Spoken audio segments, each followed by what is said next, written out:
Masters, who's the founder of Bobsled Marketing and now the head of retail marketplace strategy at Arcadia. Kiri, what's up? How's it going? Happy Friday to you.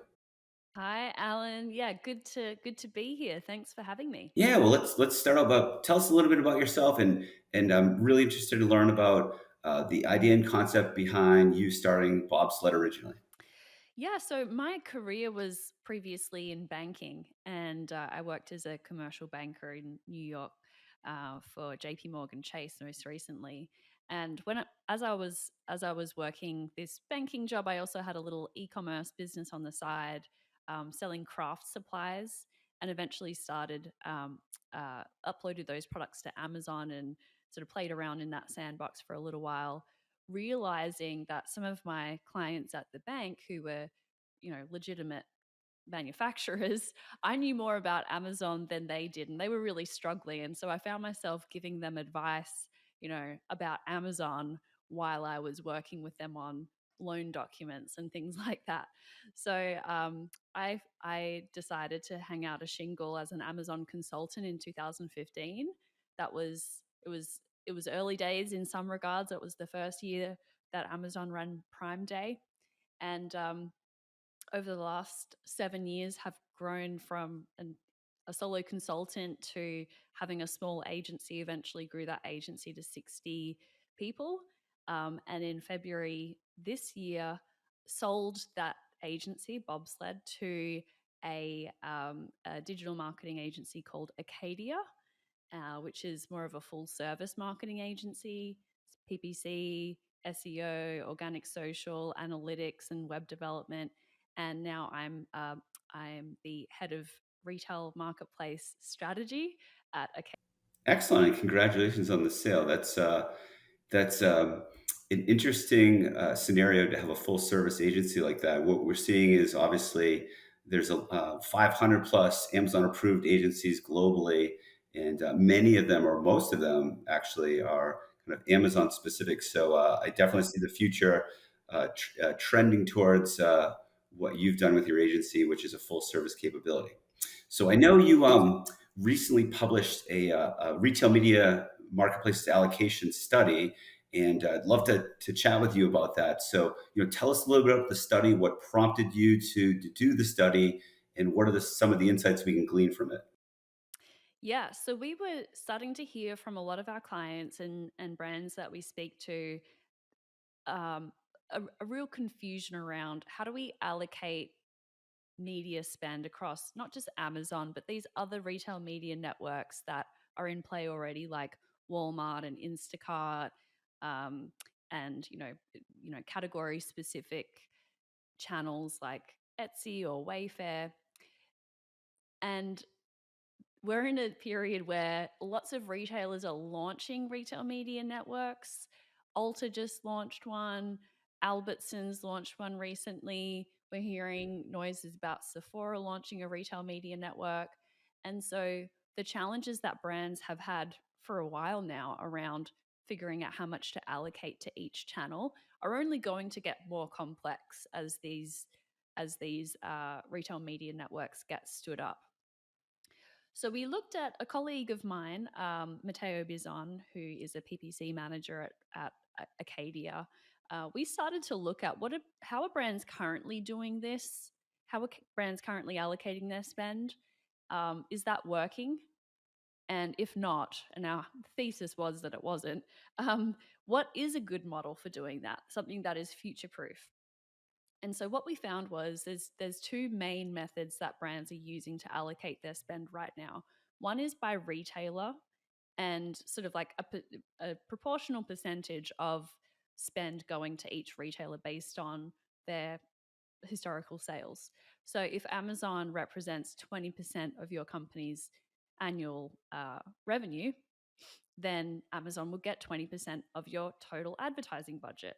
And if Target is 30%, then the Target gets 30%. And so that's sort of historical looking, right? It doesn't account for new new channels or new retail media networks that spring up. So if you're a beauty brand and you haven't actually allocated out to Ulta or Sephora, you're going to miss out on that opportunity. And then it also doesn't account for this sort of gray area, non-retailer media network like Instacart, for example. And when Instacart launched its self-service advertising platform, um, uh, around 2 years ago now, that's turned out to be a really great media channel for a lot of CPG brands, but it's not actually a retailer. So you can't see in your P&L as a CPG brand how much of your sales came from Instacart. It just shows how many sales came from Kroger and Sprouts, etc. So that model of allocating by retailer sales is flawed. And then the second model that brands use is allocating by metrics and performance metrics, and the most common one there being ROAS. And I've got a little bit of a vendetta against using ROAS as commonly as it is, and I'm sure Alan, you've got a lot to add here as well. But just ROAS really is more of a profitability metric, and it's great at measuring profitability of your ad campaigns.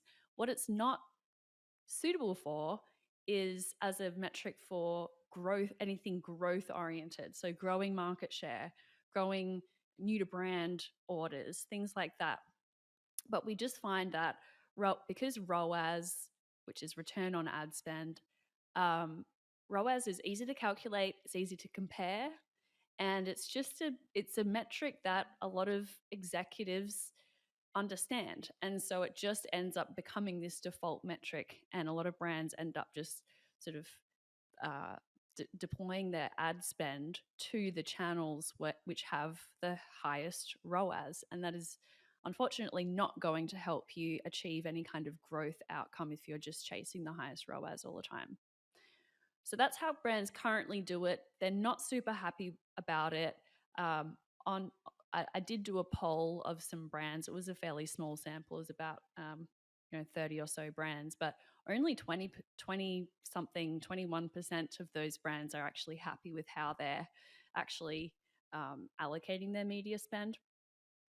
And so the model that we came up with was um, was it's going to sound intuitive and logical to everyone listening to this probably, but it's actually to look at the marketing funnel and plotting out the universe of ad units and targeting options into that marketing funnel and focusing in on the stage or stages that you're focused on from a brand or a product level. So for example, if you are a brand that has a new product that's launching, you're probably going to be focused on the top of funnel awareness ad units and targeting options.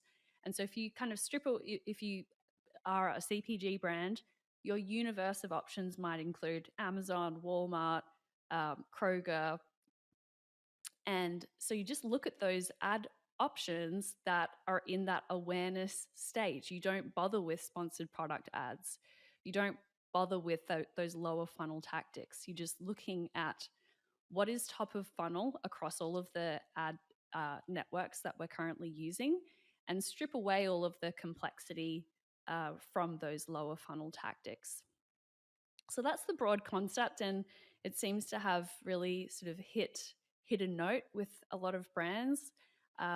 We presented this model to Colgate Palmolive's digital summit, and yeah, it is simple. I think that's the draw of it. It makes a lot of sense. It allows brands to think about things in a different in a different way. So I guess two part question. How do you as an agency change your processes internally to kind of move towards this model? And I guess the second part of the question, same question, but on the brand side, how do you educate and evangelize within your clients to kind of move towards this model, or at least test out this model? Yeah. Well, so the first question is how do you actually do this? There is what we do is we've set up some parameters around campaign naming and campaign tagging in our ad tech solution. And so that is there's going to be some gray areas about what what tag a certain campaign should get. Some some campaign might be suitable both for brand defense as well as growth, for example. So there's going to be some interpretation involved, but essentially tagging campaigns with the funnel sort of with the funnel stages, that's one way to actually pull that into a report for a client, especially looking across multiple channels, and then sort of show this is what we're spending at each stage of the funnel and the relevant metrics there as well. And one thing to point out, which my colleague Matteo has really put a lot of thought into, is what for each stage, what is the right metric. I just sort of got on my high horse about ROAS, but that can be a great metric for bottom of funnel campaigns, and then sort of mid funnel you might be looking at metrics like click through rate, and then top of funnel impressions and things like that. And then your second question was, On the client side, so based on how your clients are organized internally, how do you evangelize and educate on kind of this new model that you're trying to implement across some of your clients? right. So the biggest question, something that we need to press on a little bit, is what is your objective? And that can be different at the brand level, at the product subset level, and at the product level. So you could have an assortment where a lot of the assortment is fairly mature in its life cycle, but then you have some products that you're launching, and that those are going to have an more of an awareness goal, more of a you want to capture the market, build awareness, and your existing uh, product lineup might be more focused on profitability and really sort of managing to a certain contribution margin. So the first thing that we need to do is really clarify with clients what is the objective across your assortment, and nailing that down. And that can take a little while. And until we actually have that information, and everyone is in agreement on that, we can't really be successful. Um, yeah, so that is certainly the first step, is understanding what the objectives are for each product, and then putting together the strategy and executing on that is what we what we do every day. But that first step, it really can't be missed.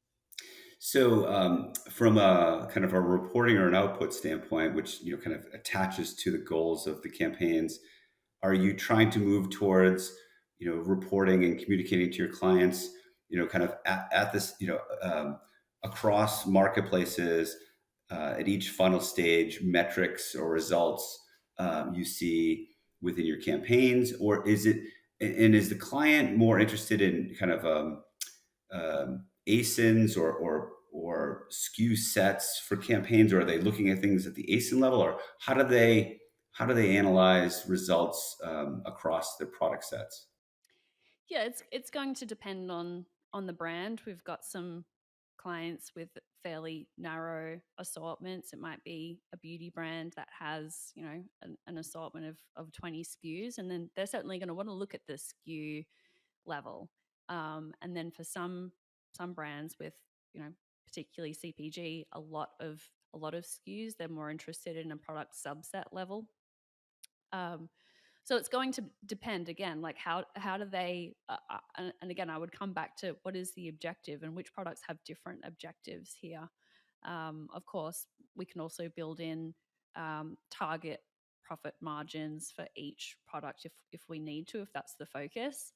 But again, if the focus is on growth and market share, then we're really not looking at profitability metrics like ROAS or ACOS. Excellent. Before we switch topics, any other insights from the study you want to mention? Yeah, we've started using this approach with our clients and with prospects as well, and it has been really eye opening. I've been do a lot of this kind of work, writing and thinking about problems in the industry, and this is probably one of the biggest topics that we've covered in terms of interest and how it's been received. So I knew that it was important, but I didn't really appreciate how much of a pain point this was. So it's good to start getting feedback from people, and particularly the comment about ROAS being a blunt instrument. And I think that really resonated with a lot of practitioners who find they're trying to steer their organizations away from just focusing on ROAS, and they're constantly looking for some external validation that is the correct way of looking at it. And that has kind of blown me away how much, I think possibly mostly at the executive level, ROAS is holding a lot of brands back. Yep, it's an old measurement method that's been around for a long time. So making a change is always tricky. Speaking of making changes, if you look at, so I always think of, not to simplify the world, but I think of kind of this new Amazon channel in the way to kind of reach consumers within Amazon and other marketplaces. You have kind of two sets of agency types. You have one set, which are the pure play Amazon agencies, of which I mentioned before. There's at least 500 plus of them, according to Amazon, based on Amazon's list of approved partners. And then there's the traditional performance media agencies, the global ad holding companies that are all trying to build out their e-commerce and marketplaces practices as well. But I think we can agree that the real goal here is, in the longer term, is to do what Acadia and you're doing, which is basically, what brands really want to do is reach consumers in all channels and educate, inform, and eventually, in many cases, sell. So, how's it going, and like, what are the, kind of some of the steps you're taking to try to, kind of integrate the Amazon Marketplace's channel with other channels as a part of an agency organization? Well, I think that there's two ways to look at it. And before we joined Acadia, being a specialist Amazon or marketplaces agency, and just to be clear, we Amazon, Walmart, Instacart, and Target. So we still do a lot with Amazon, but we do manage other marketplaces as well. Even so, being a specialist is very powerful.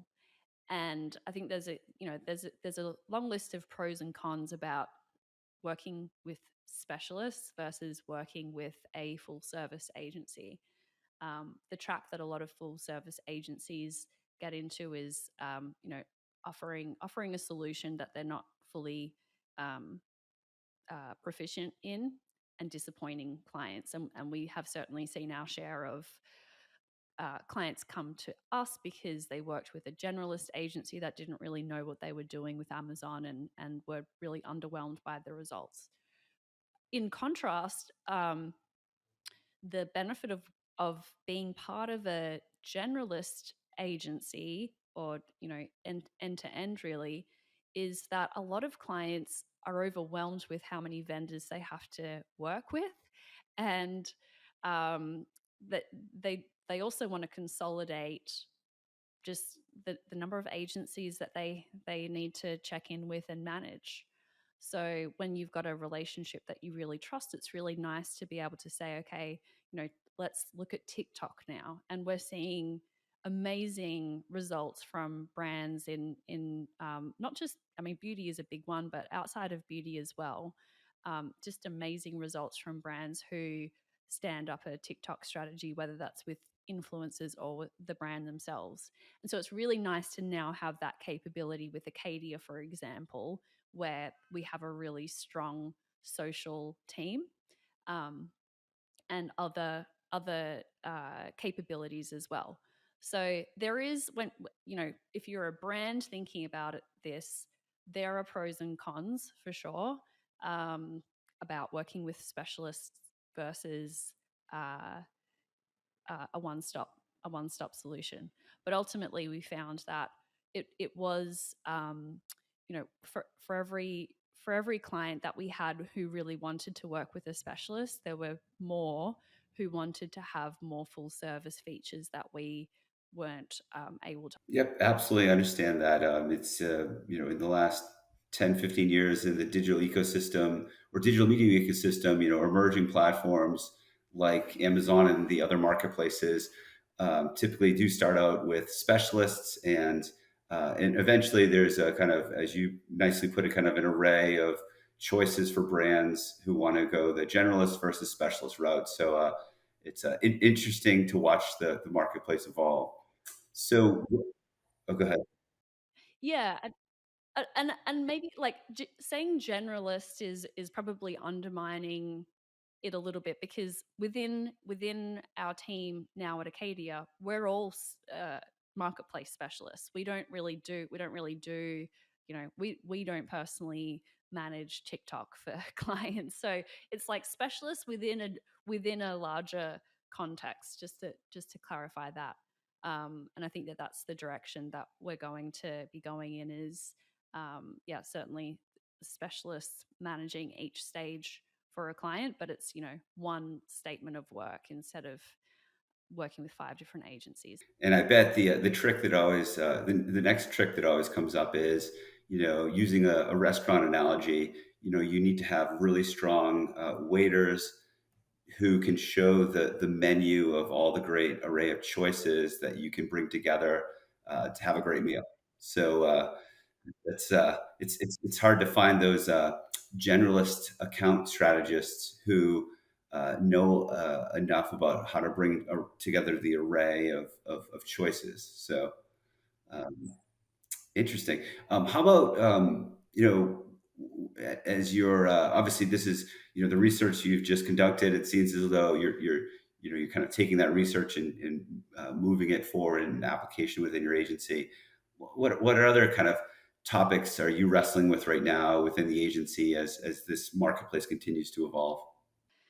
Yeah, so I'll run you through the rest of 22, what 2022 looks like. So we've got Prime Day coming up. That's always big, and the backdrop this year is around supply chain and inflation.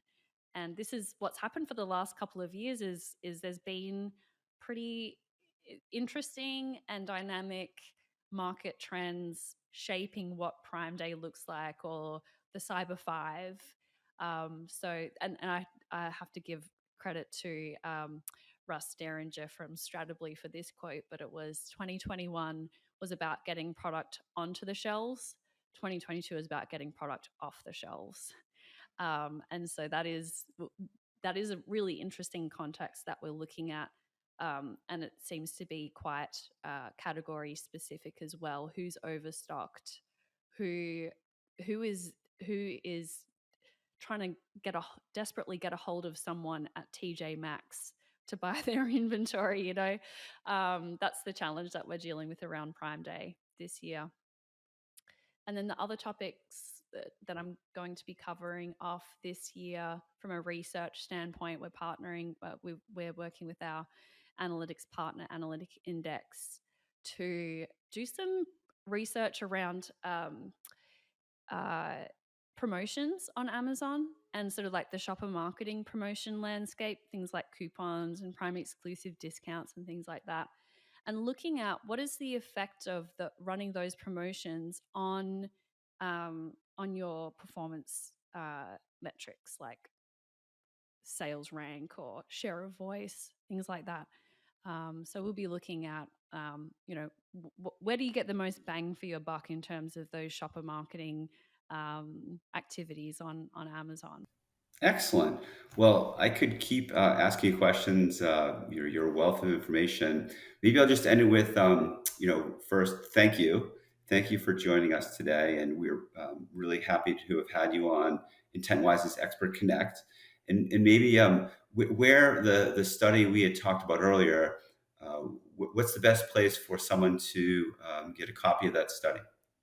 Yeah, so if you go to bobsledmarketing.com, then we've got a section on the website called Learn, and you'll be able to find that study and all of our other work there. So that's bobsledmarketing.com. And then you can also connect with me personally on LinkedIn. I'm pretty active there. Um, you can find me, just search for Kiri Masters. Excellent. Well, Kiri, thank you so much, and thank you for joining us today. Thank you, Alan. Great to talk with you. You too.